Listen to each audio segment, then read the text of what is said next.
That man is SeanPaul Reyes, better known to hundreds of thousands of viewers as the voice behind Long Island Audit. His channel has become a lightning rod for debate in America, raising questions that strike at the very foundation of democracy. How far does free speech extend in practice? Where does accountability end, and where does privacy begin? By the summer of 2025, these questions were no longer philosophical. They had moved into the center of a Connecticut courtroom, with Reyes himself standing trial in a case that could shape the future of the First Amendment in the digital era. SeanPaul Reyes was not born into the public spotlight.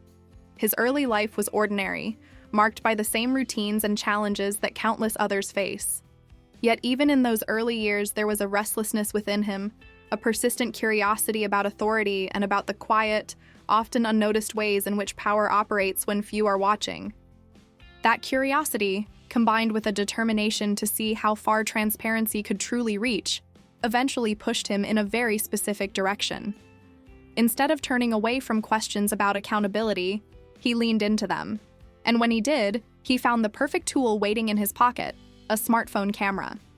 Reyes began visiting public spaces such as police stations, courthouses, and post offices, recording his interactions with government officials.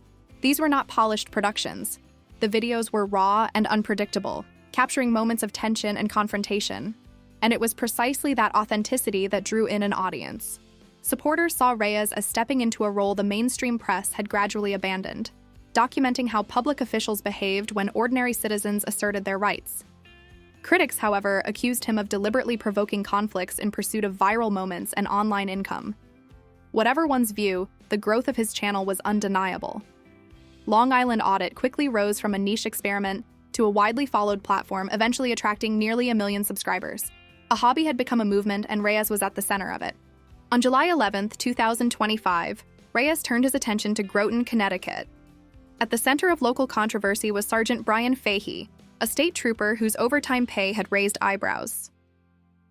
In 1 year alone, Fahey collected more than $212,000 in overtime, pushing his annual salary well beyond $250,000. For taxpayers, this raised serious concerns about oversight and accountability. For Reyes, it represented exactly the kind of issue his channel was designed to explore. Yet rather than confronting Fahey in a public building, Reyes went to the officer's home. What unfolded there remains disputed. Reyes insists that he simply knocked on the door while filming, intending to ask questions. According to him, Fahey emerged in a rage, spitting, shoving, and even pointing a gun at him. Reyes maintains that his camera captured this misconduct. But when the authorities responded, it was not Fahey who faced charges. It was Reyes. He was arrested and charged with trespassing, breach of peace, and a rarely applied offense described as voyeurism with malice. Bail was set at $75,000, an amount Reyes' supporters immediately denounced as excessive. To them, this was not a simple trespassing case. It was an attempt to silence a critic. The story quickly grew beyond Groton. On August 3, 2025, Reyes appeared at the New London courthouse, and the atmosphere outside resembled a rally more than a routine hearing. Supporters gathered with signs, cameras, and chants about free speech and government overreach. Many traveled long distances to show their support. Inside, journalists filled the benches, aware that this was no ordinary case. The proceedings had become a test of how the law would define or restrict the rights of citizen journalists in an age when everyone carries a recording device. By this time, Reyes' case had gained widespread attention. A petition demanding Fahey's arrest gathered more than 56,000 signatures. A fundraising campaign for Reyes' legal defense raised tens of thousands of dollars. Civil liberties groups, including the ACLU of Connecticut, quietly monitored developments. In private discussions, some even raised the possibility of federal involvement, suggesting that Reyes' arrest might itself constitute unconstitutional retaliation. To understand why this case carries such weight, one must look at Reyes' history. It is far from his first legal confrontation. In New York City, he was arrested twice for filming inside NYPD precincts. Yet a federal court later ruled in his favor, affirming his right to record and issuing an injunction to protect it. In Illinois, he received a $12,500 settlement following a wrongful arrest at Berwyn City Hall. Not all outcomes favored him. In Danbury, Connecticut, he faced fines for disorderly conduct after a heated exchange with officials. In Schenectady, New York, legal matters remain unresolved. There was also the Reyes versus Valenti case, dismissed in January 2025 after the court determined that qualified immunity applied, noting too that Reyes failed to preserve unedited footage. Complicating matters further was a clash with Mark Stout, a former ally turned critic. Stout accused Reyes of trespassing and sought $48 million in damages, claiming Reyes provoked confrontations for views. Reyes countered with assault claims, but a jury cleared Stout of wrongdoing. The dispute remains entangled in litigation. What these episodes reveal is a pattern: victories and losses, but always encounters that press at the edges of the law, testing how far citizen journalism can reach in confronting authority. Behind the confrontations and viral clips lies a personal reality often overlooked. Reyes is not only a content creator, but also a husband and a father. He has spoken about the strain his work places on his family, the long nights away, the looming threat of arrest, and the stress of constant legal battles.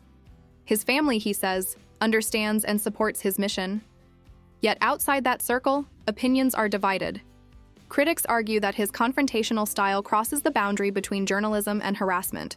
Former collaborators, including Mark Stout, have publicly turned against him. The truth is more complex. Reyes is not a traditional journalist, nor does he claim to be. He is passionate and often fiery, qualities that both inspire loyalty and generate controversy. His supporters see courage, his critics see recklessness. At its core, the story of SeanPaul Reyes is about more than one man. It is about a broader struggle unfolding in America today. The tension between transparency and privacy, between accountability and personal security, between law and liberty. To his advocates, Reyes fills a void left by mainstream media. They argue that traditional journalism has grown too cautious, too restrained in challenging those in power. Reyes, with his handheld camera and unfiltered approach, steps into that space, documenting government behavior in real time. His critics see something different. They describe his tactics as reckless and disruptive, warning that they could erode public trust and reduce serious civic matters to mere spectacle. Yet regardless of where one stands, it is clear that Reyes has forced a national conversation. Each arrest, each trial, and each video adds to a body of precedent that will shape how free expression is understood in the digital age. Reyes has made clear that he intends to pursue legal action of his own, filing a federal lawsuit against Sergeant Fahey and the Connecticut State Police. He alleges assault, false arrest, and retaliation. In the meantime, Fahey has quietly retired, a decision that raises its own questions. Was it a simple coincidence, or an effort to let the controversy fade from public view? Just before his arraignment, Reyes directly confronted Governor Ned Lamont, pressing him about the incident. The governor's cautious response that he would look into it brought little reassurance to those demanding accountability. As the legal proceedings continue, the stakes remain high. A victory for Reyes could strengthen protections for citizen journalists across the country.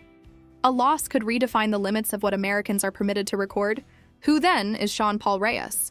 To some, he is a watchdog, shining light on abuses of power that might otherwise remain hidden. To others, he is a provocateur, provoking confrontation for personal gain. Perhaps the truth lies somewhere in between.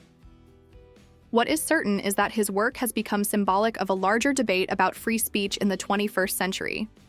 In a world where every citizen carries a camera, where every encounter can be shared instantly with millions, the question of how far our rights extend is more urgent than ever.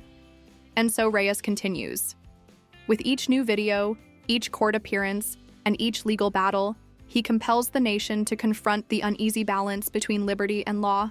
For now, his camera is still recording, his supporters are still watching, and the outcome of his battles may shape not only his own future, but also the future of free expression in America.